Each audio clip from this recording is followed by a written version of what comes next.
Picture the fall of a giant. When the Soviet Union collapsed, the world witnessed one of the most remarkable moments in modern history. It wasn't just the end of a political empire. It marked the beginning of an economic and social chaos that reshaped the global balance. But what caused such a superpower to fall? And more importantly, what did this transformation teach the world? This subject is filled with mysteries, lessons, and curiosities that shaped the last few decades, continue to resonate today. The roots of the collapse. Economic and social factors. The foundations of the Soviet Union's collapse were laid long before the dramatic events of 1991. The centralized economic system, with the state tightly controlling production and distribution, seemed to function during wartime, but it became an obstacle to progress during peacetime. The absence of competition and innovation weighed down growth, while market economies around the world thrived. Imagine a massive machine working with rusted gears. This was the Soviet economy, stalled by inefficiency and unable to keep pace with the dynamism of other nations. Beyond the economy, social factors painted a bleak picture. Soviet society was marked by stark contrasts. While the party elite lived in privilege, ordinary citizens stood in endless lines for basic goods. Censorship and state control over daily life bred a sense of alienation. This discontent was not just about material shortages. It was also a deep yearning for freedom and expression. Every citizen who felt stifled by the system planted a tiny seed of collapse.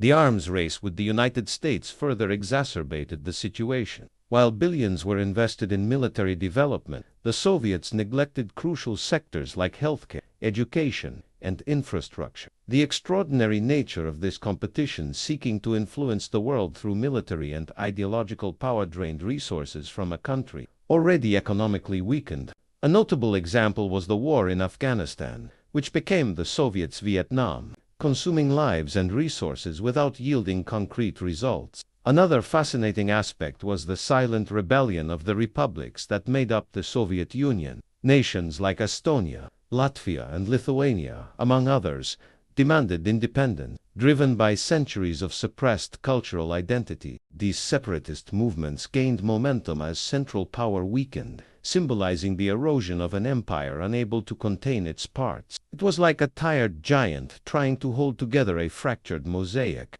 External factors also played a crucial role. The decline in oil prices during the 1980s, one of the USSR's main revenue sources, dealt the final blow to an already fragile economy. The reliance on the energy sector exposed a weakness that the political system tried to hide. A combination of internal and external pressures created an environment where change seemed inevitable. Yet few could foresee the magnitude of that change. Finally, the role of ideas and intellectual dissent must not be underestimated. Scholars and dissidents began openly questioning the regime's legitimacy, often at great personal risk. Books, pamphlets, and underground broadcasts challenged the official narrative, creating an atmosphere of intellectual curiosity and unrest. This quest for knowledge was a quiet yet highly influential phenomenon. The collapse of the Soviet Union was essentially the crumbling of a structure that had been eroded for decades. The cracks in the building were increasingly visible, but the dramatic conclusion was still to come. This leads us to one of the most fascinating and controversial moments in history, the internal reforms that tried to save a doomed empire.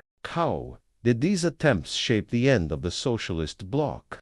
Perestroika and glasnost reforms that shaped the outcome when Mikhail Gorbachev took power in 1985. He brought with him an ambitious vision for the Soviet Union, believing that reforms could revitalize a decaying system. Perestroika, meaning restructuring, was an ambitious plan for economic overhaul. The goal was to introduce market elements into the planned economy, allowing businesses more autonomy and reducing state control.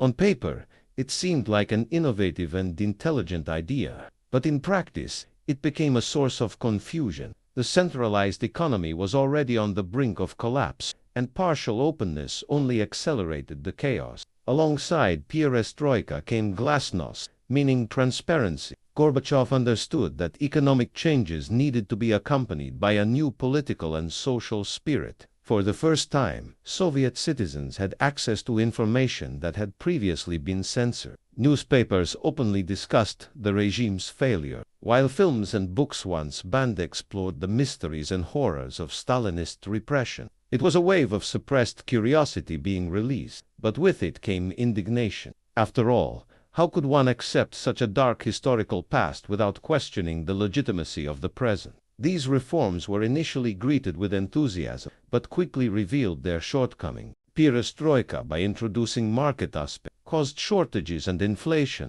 Imagine walking into a store and finding that the products had disappeared because businesses were confused about pricing or afraid to make decisions. At the same time, Glasnost opened the door for ethnic and cultural minorities to express their desires for independence, challenging the political balance of an already fragile regime. The political scene was also uncooperative. While Gorbachev tried to push forward with his ideas, he faced resistance from more conservative leaders within the Communist Party. Many saw his reforms as a direct threat to state power. This internal conflict created a leadership vacuum, where opposition forces, both internal and external, began to gain strength. The extraordinary paradox was that the reforms, intended to save the Soviet Union, ended up hastening its demise. One emblematic example of the effects of Glasnost was the Chernobyl disaster in 1986. In the past, such tragedies would have been covered up by the state apparatus,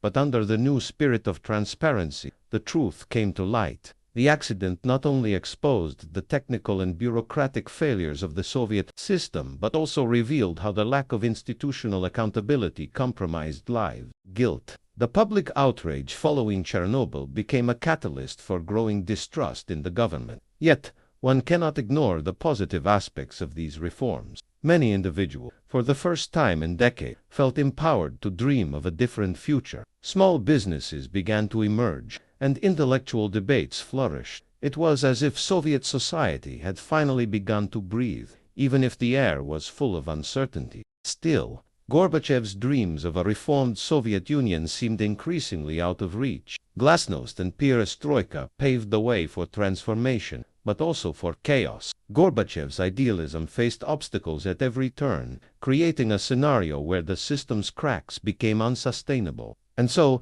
these reforms led us to a pivotal moment, the political collapse that would test Gorbachev and his vision. What happens when leadership falters in the face of a storm? The political collapse.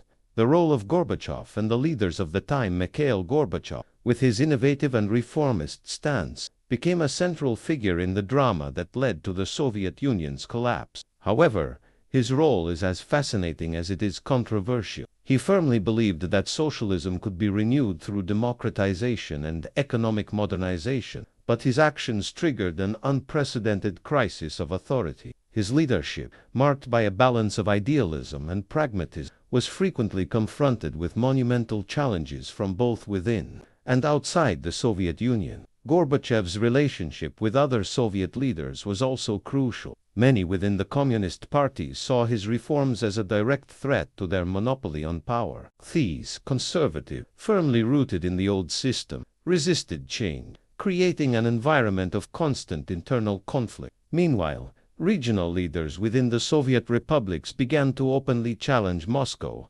demanding more autonomy. In an attempt to please all sides, Gorbachev ended up weakening his own position, allowing power to slip from his grasp. In this tumultuous scenario, Boris Yeltsin emerged as a key figure. While Gorbachev sought to maintain balance, Yeltsin represented a disruptive force, advocating for even more radical reforms and a complete break from the Soviet past. His rise as president of the newly formed Russian Federation in 1990 dealt a significant blow to Gorbachev's authority. The extraordinary contrast between the two leaders reflected the polarization of a society in search of quick answers, yet divided on the path forward. The August 1991 coup was the climax of this political collapse. A group of conservatives attempted to seize power, declaring Gorbachev incapable of leading the country. However, the coup was poorly executed and swiftly suppressed, with Yeltsin emerging as a hero by confronting the conspirators. This event, though brief, was symbolic. It exposed the fragility of the Soviet system and Gorbachev's loss of control. In the end, his authority was completely shattered. international alliance, also played an important role in the political decline. Western leaders like Ronald Reagan and Margaret Thatcher continuously pressured the Soviet regime, promoting democratic and economic ideals that further weakened Moscow's position. Meanwhile, the Soviet population, observing transformations in the West, began to question their country's isolation and stagnation. What was once seen as a viable alternative to capitalism now appeared to be a failed system, disconnected from reality. Despite his effort, Gorbachev seemed unable to unite the disparate forces shaking the Soviet Union. He became a transitional figure, respected by some for his attempt to avoid violence but despised by many who blamed him for the chaos. His resignation in December 1991 symbolically marked the end of the Soviet Union, but the transition to a new system was anything but smooth. Thus, the political collapse was a complex event, shaped by conflicting leadership, internal and external pressure, and decades of misguided decision. With Gorbachev off the stage, the Soviet Union was officially dissolved, and the world witnessed an extraordinary event, the fall of an empire that had, for decades, shaped the geopolitical balance. But before this, an iconic symbol of the Soviet decline had already shaken the world: the fall of the Berlin Wall.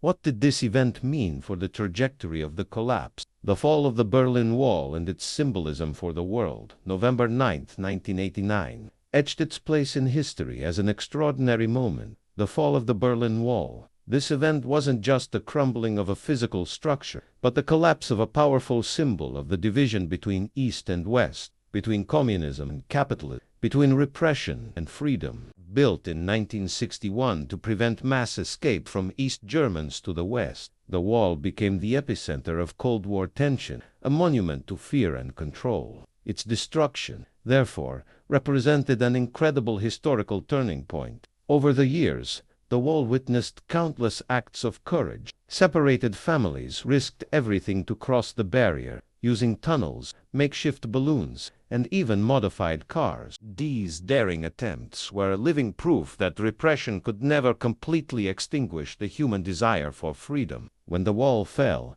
it crumbled along with decades of censorship, state control, and the illusion of an ideal socialist society. It was as if a dark mystery had finally been solved before the world's eyes. The wall's fall was preceded by a wave of peaceful protests that echoed throughout Eastern Europe, from Hungary, which opened its borders to Austria, to Poland, where the Solidarity movement led a tireless fight. The Soviet bloc was being dismantled from within. When East Germans gathered in mass to demand change, authorities realized they could no longer contain the pressure. What was extraordinary here was that, despite years of repression, the people had found innovative and intelligent ways to organize and resist. For the world, the event was a spectacle laden with symbolism. Images of ordinary citizens tearing down pieces of the wall with hammers and pickaxes came to represent the strength of the collective against oppressive system. The scene of strangers embracing atop the fallen barrier was a reminder that human nature yearns for unity.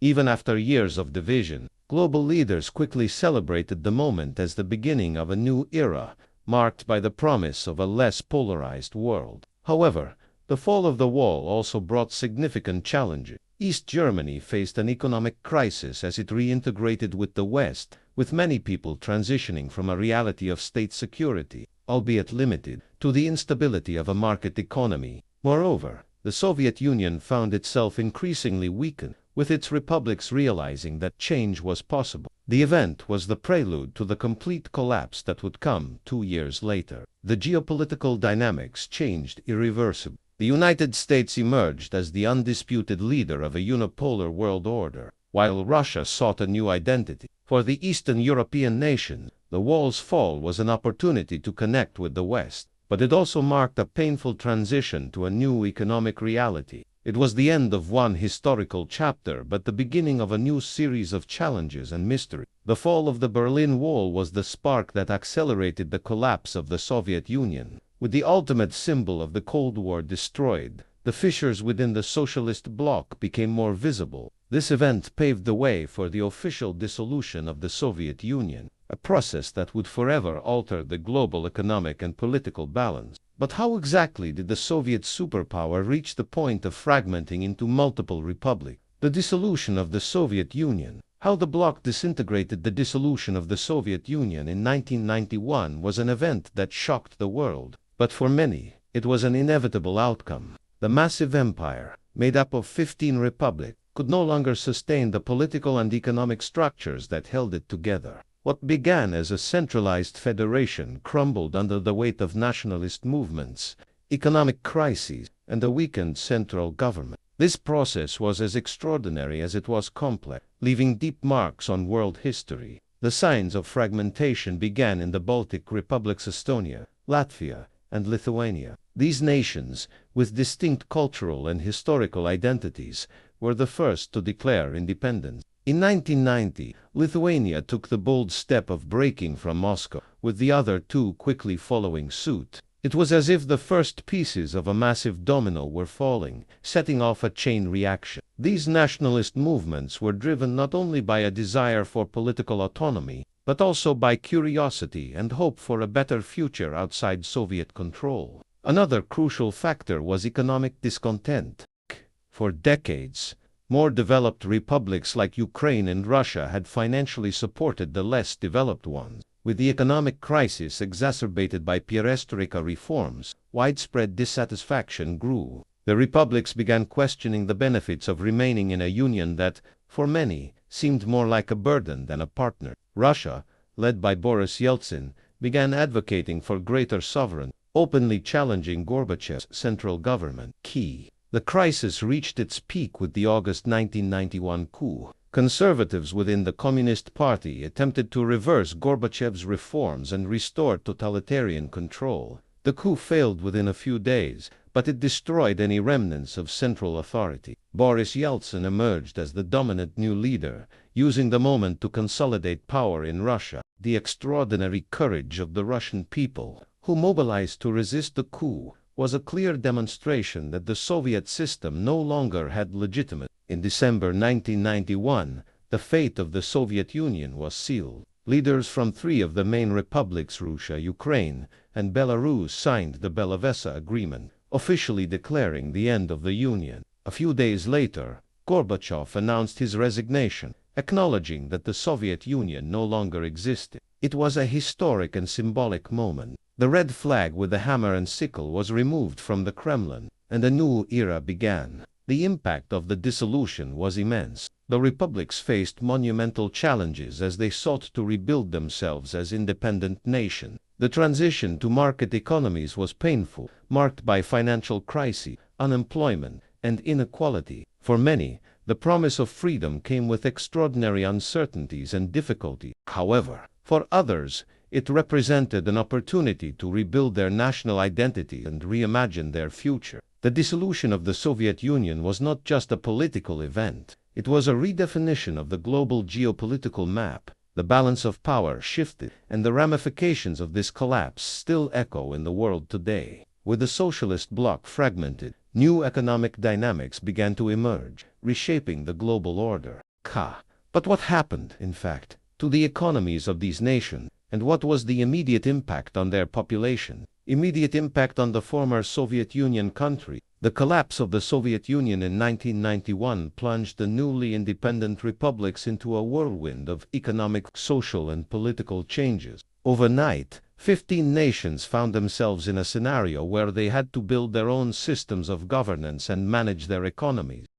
The immediate impact was marked by extraordinary challenges, such as hyperinflation, mass unemployment, and the collapse of public service. It was as if a massive machine had suddenly stopped, leaving all its components without direction. In Russia, the heart of the former Union, the transition to capitalism was particularly chaotic. Under Boris Yeltsin's leadership, the government implemented radical reforms known as shock therapy.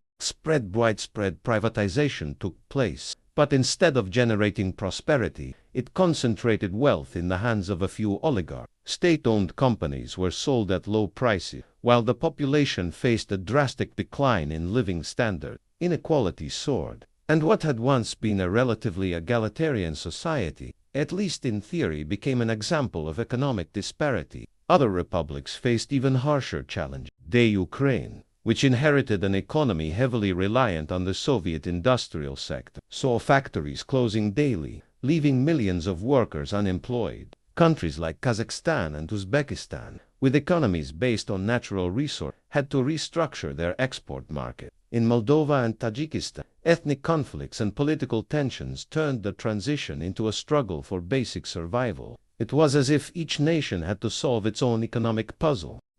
In addition to the economic crisis, populations underwent profound social changes. The collapse of the Soviet state meant the end of guarantees like free housing, healthcare, and education. In many cases, these responsibilities shifted to local governments, which were ill-prepared to take them on. The result was an increase in poverty levels, with millions of people struggling to meet their most basic needs. This disorder exposed how dependent the system had become on centralized control from Moscow. At the same time, there was a wave of optimism and innovation in certain sectors. Baltic countries like Estonia, Latvia, and Lithuania quickly embraced market reforms and democratic policy, setting strong foundations for future growth. These nations stood out as examples of successful transitions, despite initial adversity. Estonia, for example, became one of Europe's technology, demonstrating that, with strategic intelligence and external support,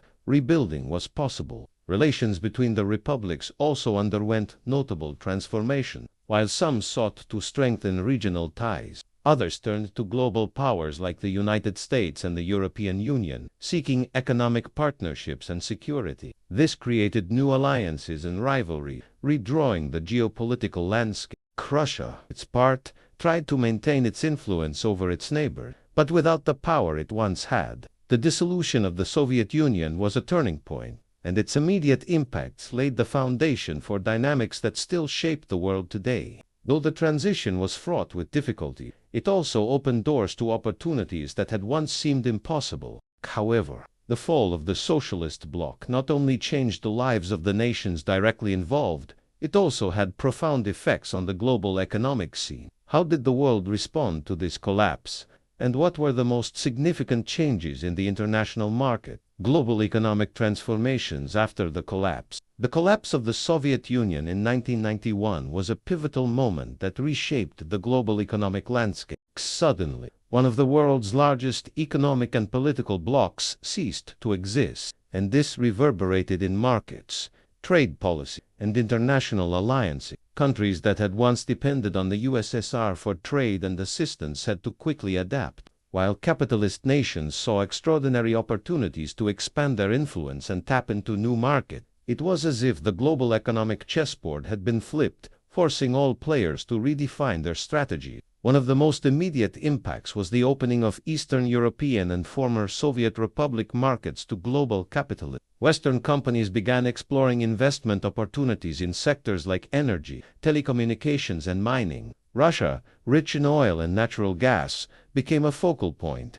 attracting multinational corporations and sparking a rush for resources. However, this transition was chaotic. Mismanaged privatization resulted in wealth being concentrated in the hands of a few oligarchs, while the rest of the population faced unprecedented economic hardship. The dissolution of the Soviet Union also marked the end of planned economies as a viable alternative to capitalism. The global consensus began to shift towards free market, international trade, and globalization. The International Monetary Fund, IMF, and World Bank played central roles, offering loans to former Soviet republics in exchange for economic reforms. While these policies promoted some structural improvements, they also brought challenges like rising poverty and inequality in many countries. It was an extraordinary contrast between economic progress and the social costs of this transformation. In the energy sector, the impact was significant. Russia emerged as one of the world's largest exporters of oil and gas, strengthening its position as a key player in international markets.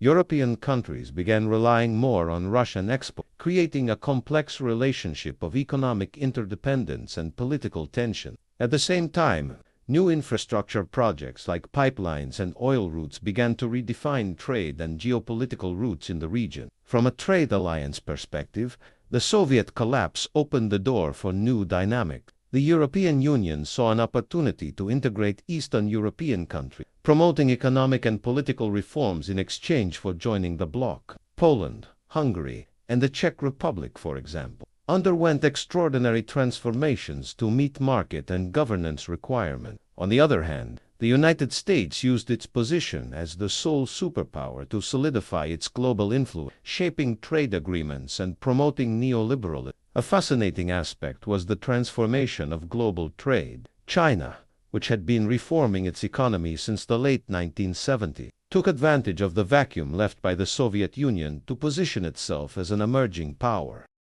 In just a few years, the country became the world's factory, attracting foreign investments and leveraging its massive population to become a manufacturing powerhouse. Global curiosity about the Chinese model grew as it combined features of capitalism with state control, defying predictions that economic liberalism would be the only path to progress. Other emerging economies, such as Brazil, India, and South Africa, also began to gain relevance.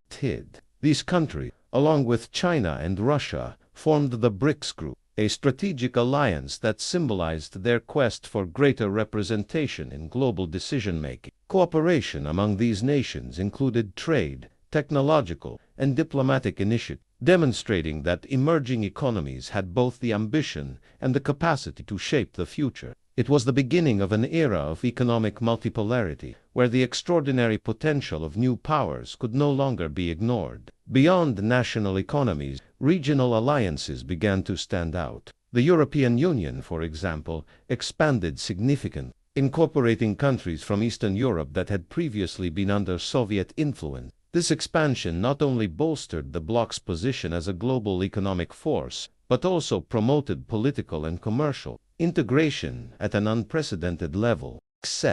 At the same time, organizations like ASEAN in Asia and Mercosur in South America sought to strengthen their positions in an increasingly competitive global market. Russia, while weakened by the collapse of the Soviet Union, began to rebuild its influence under the leadership of Vladimir Putin starting in 2000. Putin used Russia's vast natural resources, especially oil and gas, to stabilize the economy and increase its global relevance. Moreover, Russia began forming strategic alliances with emerging powers, seeking to counterbalance the influence of the United States and NATO. It was an attempt to reconfigure the geopolitical board in favor of a more favorable balance. However, this reconfiguration also brought challenges and tension. Rivalries between emerging powers and developed nations often led to trade and diplomatic conflict. Competition for natural resources like oil and rare minerals became a central theme in international relations.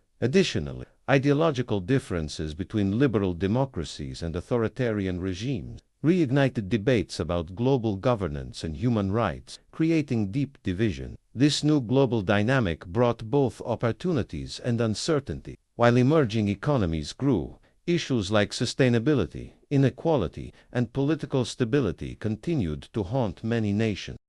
The extraordinary speed of change underscored the need for more effective international cooperation, but tensions often hindered progress. This new landscape not only redefines power but also offers valuable lessons. The collapse of the Soviet Union and the changes that followed left behind a legacy of insights that the world can still explore.